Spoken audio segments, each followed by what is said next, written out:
अस्सलाम वालेकुम नादरीन, आप यूट्यूब चैनल देख रहे हैं। मैं इमरान खान हूँ। पाकिस्तान में ईद का दूसरा दिन है। कुछ बड़ी खबरें नहीं हैं पाकिस्तान से, लेकिन लोगों को इसी बात पे तशवीश है कि उनका सबसे मकबूल लीडर वो अभी भी जेल में है और इमरान खान साहब की मुलाकातें बंद हैं, उन्हें कैद तन्हाई में रखा गया। ये बहुत बड़ी तकलीफ़ है। मैंने एक ईद ISI की हिरासत में कैद तन्हाई में गुजारी थी।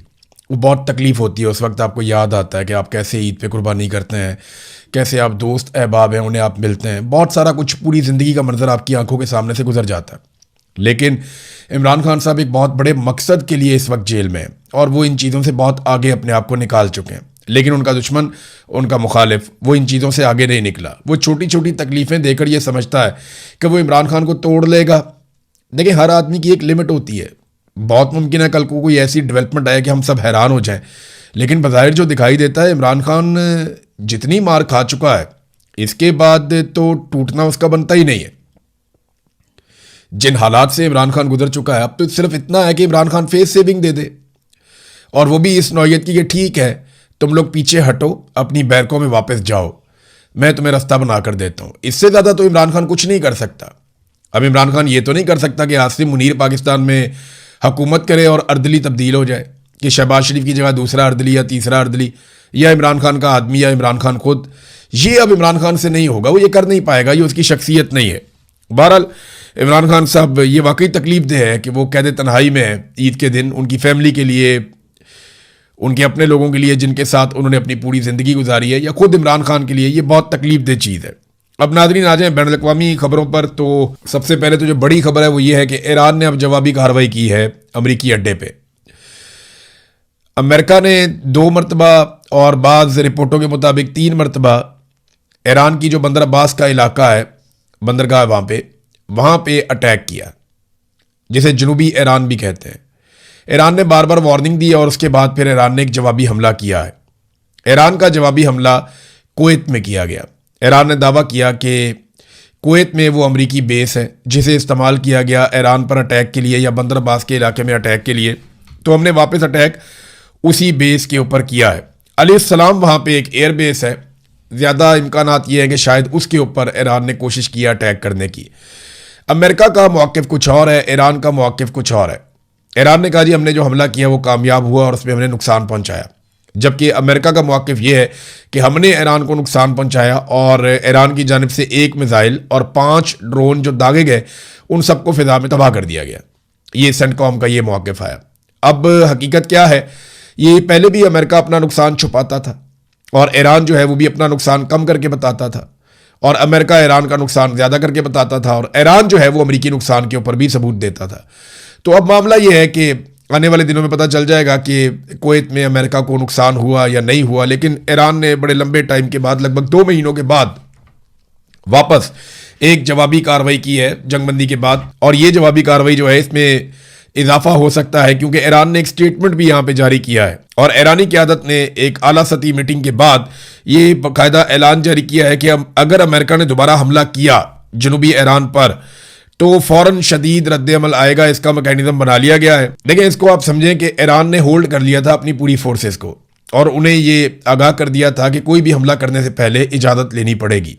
लेकिन जब हमला हो जाता है और एक जंग वाली सिचुएशन शुरू हो जाती है तो फिर ईरान इसको खुदकार सिस्टम पे डाल देता है कि जैसे ही हमला हुआ आपने फ़ौरन जवाबी कार्रवाई करनी है, फ़लाँ जगह पे कार्रवाई करनी है, आपको किसी हुक्म की ज़रूरत नहीं होगी। फिर ईरान में ये प्रॉब्लम भी है कि उनकी क़यादत को निशाना बनाया जाता है, चाहे वो फ़ौजी क़यादत हो, चाहे सियासी क़यादत हो, चाहे मजहबी क़यादत हो, तो निशाना बनाया जाता है। तो वो करते ये हैं कि वो अपने 2-2, 3-3, 4-4 बंदे नॉमिनेट कर देते हैं कि अगर मैं शहीद हो गया तो ये आ जाएगा, इसके बाद ये आ जाएगा, इसके बाद ये आ जाएगा। तो वो सिस्टम को जो है वो ऑटोमेटिक कर देते हैं, एक ऐसे निज़ाम को बना देते हैं जिसमें गुंजाइश नहीं रहती उनके दुश्मन के पास कि वो किसी तरह से फौरी तौर पे मामले को कंट्रोल करे। तो अब ईरान शायद उसी मुकाम पे पहुंच गया और उनकी क़यादत ने यह फैसला किया है कि अगर अमेरिका ने अब दोबारा जनूबी ईरान के ऊपर अटैक किया तो फ़ौरन शदीद रद्द-ए-अमल आएगा। उधर डोनाल्ड ट्रंप को इस बात पे गुस्सा है कि वो निकालना चाह रहे हैं अपने करीबी टैंकर्स को, ऑयल टैंकर्स को, अपने दोस्तों के ऑयल टैंकर्स को स्कॉट करके, और ये साबित करना चाह रहे हैं कि अमरीकी निगरानी में यहाँ से टैंकर्स निकल सकते हैं। अब अमेरिकन मीडिया रिपोर्ट कर रहा है कि ट्रंप इस बात पे बहुत गुस्से में है कि चाइना के जो ऑयल टैंकर्स हैं वो बगैर किसी स्कॉट के, यानी कोई सिक्योरिटी ना उनके आगे ना उनके पीछे, कोई बहरी जहाज या एयरक्राफ्ट उनको जो है स्कॉट नहीं कर रहे होते, वो अपना झंडा लगाते हैं। चीन के ऑयल टैंकर्स वो पहले आबना हुरमत में से गुजरते हैं, ईरानी उन्हें सलाम करते हैं, उसके बाद वो अमरीकी नाकाबंदी में से गुजरते हैं, अमरीकी उन्हें सलाम करते हैं और वो चले जाते हैं अपना तेल लेकर अपनी सरजमीन पे। इस वक्त तो सिचुएशन ये है। इससे डोनाल्ड ट्रंप को तकलीफ उस वक्त हुई जब अमेरिका ने कोशिश की कि स्कॉट करके कुछ कंटेनर्स को निकाला जाए आबना हुरमत में से ताकत के बलबूते पर। जब उन्होंने ये करने की कोशिश की तो ईरान ने उनको रोकने के लिए ताकत का इस्तेमाल किया और फिर इन्हें पीछे हटना पड़ा। तो इस बात पे भी डोनाल्ड ट्रंप को बहुत तकलीफ है और वो बहुत गुस्से में है कि जनाब ये बगैर सिक्योरिटी के चाइना यहाँ से जा रहा है, हम सिक्योरिटी फराहम करने के बावजूद यहाँ से ऑयल टैंकर्स को नहीं गुजार पा रहे। देखिए, इसमें दो बड़ी वजूहात हैं कि अमेरिका यहाँ से स्कॉट करने के बावजूद, सिक्योरिटी देने के बावजूद, हथियारों से लैस जंगी जहाज़ों को लाने के बावजूद यहाँ से क्यों नहीं गुजर पा रहा। वजह यह है कि ये आबना हुरमज़ स्ट्रेटेजिकली ऐसे मुकाम पर बनी हुई है कि यहाँ से जो मकामी लोग हैं उनकी मर्जी के बगैर गुजरना मुश्किल है, क्योंकि ये बहुत पतली हो जाती है इस जगह पे आके। एक तरफ ओमान है, एक तरफ ईरान है, और ईरान ने अपनी फ़ौज और अपनी कुव्वत वहाँ पे इकट्ठी की हुई है, चाहे वो नेवी है, चाहे वो थोड़ी बहुत उनकी एयरफोर्स है या उनके मिसाइल और ड्रोन्स हैं, वो उसकी निगरानी करते हैं। फिर समंदर में ईरान के पास कुछ ऐसे हथियार हैं जिनका तोड़ भी नहीं है। फिर उसने बारूदी सुरंगें भी बिछा दी हैं पानी के अंदर, उसका सिर्फ ईरान को पता है कि वो कहाँ पे हैं या नहीं। तो ये जो आबना हुरमज़ जो पहले ही बहुत बारीक है, उसको और बारीक कर दिया वहाँ पे जगह जगह पे ईरान ने बारूदी सुरंगें पानी के अंदर बिछाने के बाद।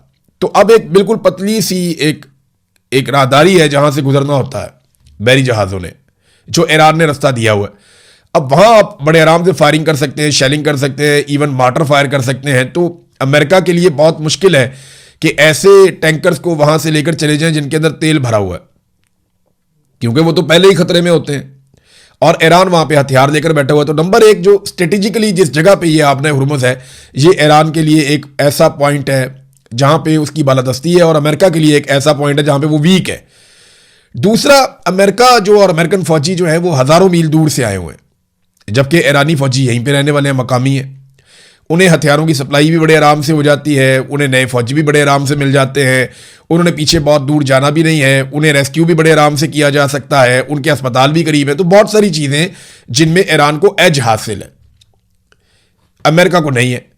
तो ये वो वजूहात है कि ईरान बड़े आराम से, और बहुत सारे जितने भी जंगी माहिरीन हैं आलमी सतह पे, वो बार बार कहते रहे कि ईरान ने वो चीज़ पकड़ ली है जिसे ताकत के बलबूते पे आप खाली नहीं करवा पाएंगे। वो पूरा एक मुल्क है, वहाँ लगभग 9-10 करोड़ लोग रहते हैं और उनमें से बेशतर लोग लड़ने के लिए तैयार हैं, लोगों ने अपने नाम भी लिखवा दिए थे। तो ये एक बड़ा पंगा है अमेरिका के लिए। अब अमेरिका के पास एक और रास्ता ये है कि ओमान बहुत ज़्यादा कॉपरेशन करे, क्योंकि देखिए आबना हुरमुज़ के इस तरफ अगर नीचे वाली साइड पे ईरान है तो ऊपर वाली साइड पे उसके ओमान भी है।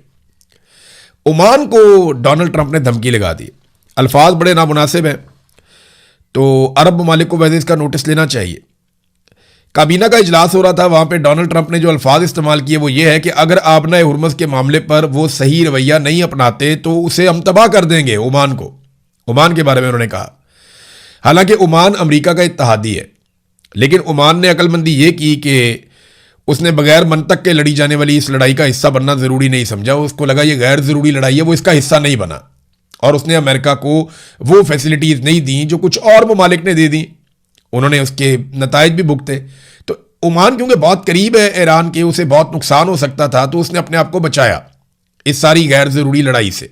अब अमेरिका को गुस्सा आ रहा है कि ये हमारे लिए क्यों नहीं लड़ता, या ये हमारे लिए कुर्बानी क्यों नहीं दे रहा, या ये हमें सपोर्ट क्यों नहीं कर रहा। ओमान जो है वो सुलह के अंदर किरदार अदा करने को तैयार है, लड़ाई के अंदर किरदार अदा करने को तैयार नहीं है।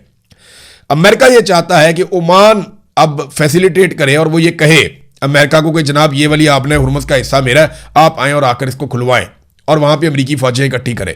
तो आमने सामने फिर ईरान और अमेरिका के फौजी आ जाते हैं।